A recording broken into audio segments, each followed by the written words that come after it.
என்றென்றைக்கும் சுகசேமமாக வாழ்ந்து ஆசீர்வாதம் மகிழ்ச்சி மாமா. அப்படி இருந்தாலும் மாமா இன்றைய நாள் என்ன நாள் மாமா? இன்றைய நாள் இன்றைய தினம் இன்றைய நாள் என்ன நாள்?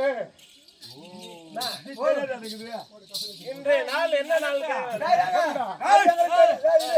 எங்களுக்கு தெரியாது. இன்னைக்கு என்ன நாள்? நீ நடப்பு நாள் காரிங்க நடப்பு இருக்காங்க அதையோட கேட்டாங்க. அப்புறம் என்ன என்ன நாள்?